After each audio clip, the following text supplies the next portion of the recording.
Dear Esther, I sometimes feel as if I've given birth to this island. Somewhere between the longitude and latitude, a split opened up, and it beached remotely here. No matter how hard I correlate, it remains a singularity, an alpha point in my life that refuses all hypothesis. I return each time leaving fresh markers that I hope, in the full glare of my hopelessness, will have blossomed into fresh insight in the interim.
There was once talk of a wind farm out here, away from the rage and the intolerance of the masses.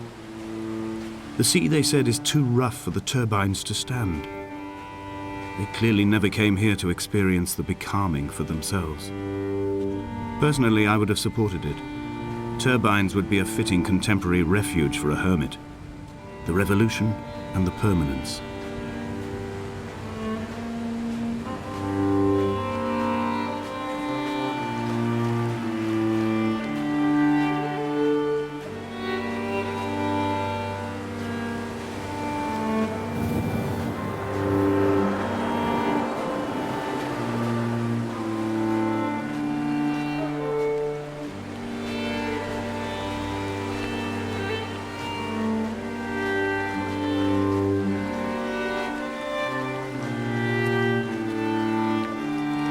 I have found the ship's manifest, crumpled and waterlogged under a stash of paint cans. It tells me that along with this present cargo, there was a large quantity of antacid yogurt bound for the European market. It must have washed out to sea. God knows there are no longer gulls or goats here to eat it.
Donnelly's book had not been taken out from the library since 1974. I decided it would never be missed as I slipped it under my coat and avoided the librarian's gaze on the way out. If the subject matter is obscure, the writer's literary style is even more so. It is not the text of a stable or trustworthy reporter. Perhaps it is fitting that my only companion in these last days should be a stolen book written by a dying man.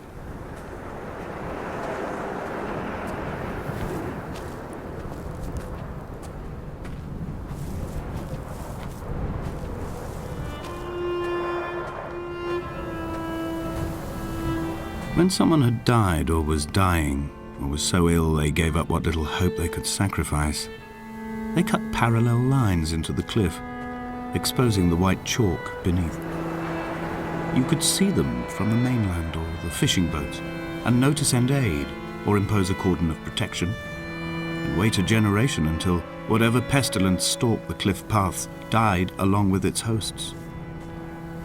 My lines are just for this: to keep any would-be rescuers at bay. The infection is not simply of the flesh.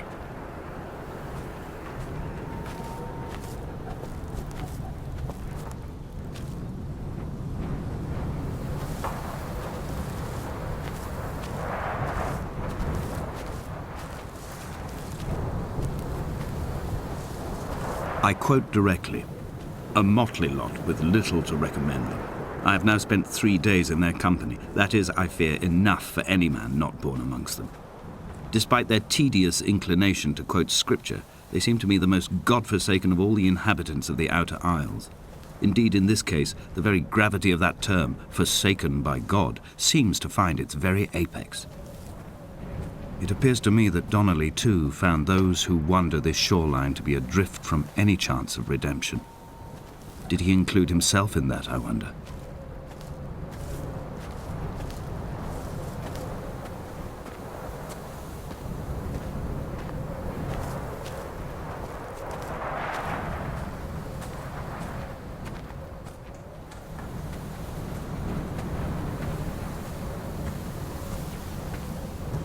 Dear Esther, I met Paul. I made my own little pilgrimage. My Damascus, a small semi-detached on the outskirts of Wolverhampton. We drank coffee in his kitchen and tried to connect to one another. Although he knew I hadn't come in search of an apology, reason or retribution, he still spiraled in panic, thrown high and lucid by his own dented bonnet. Responsibility had made him old. Like us, he'd already passed beyond any conceivable boundary of life. This hermit, this seer, this distant historian of bones and old bread, where did he vanish to? Why, asked the farmers. Why, asked Jacobson. Why bother with your visions at all, if you're just to throw your arms up at the cliff and let it close in behind you and seal you into the belly of the island, a museum shut to all but the most devoted?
He still maintains he wasn't drunk, but tired. I can't make the judgment or the distinction anymore. I was drunk when I landed here, and tired too.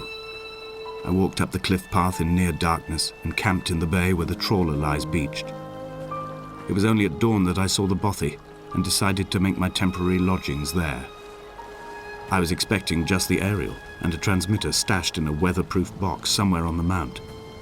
It had an air of uneasy permanence to it. Like all the other buildings here, erosion seems to have evaded it completely.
Dear Esther, I have now driven the stretch of the M5 between Exeter and Bristol over 21 times.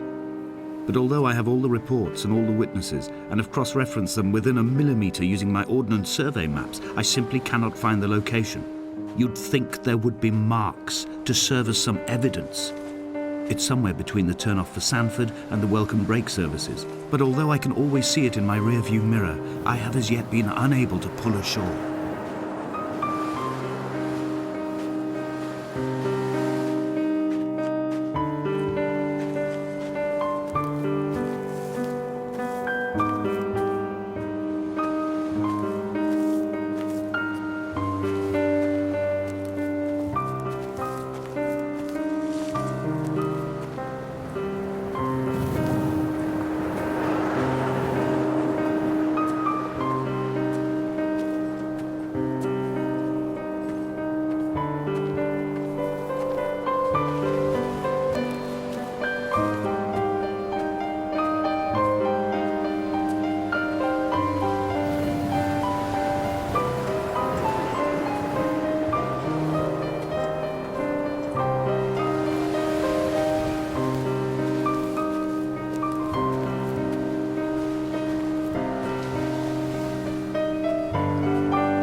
All night the boy has kept me lucid. I sat, when I was at the very edge of despair, when I thought I would never unlock the secret of the island, I sat at the edge and I watched the idiot boy blink through the night. He's mute and he is retarded and he has no thought in his metal head but to blink each wave and each minute aside until the morning comes and renders him blind as well as deaf-mute. In many ways, we have much in common.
There must be a hole in the bottom of the boat.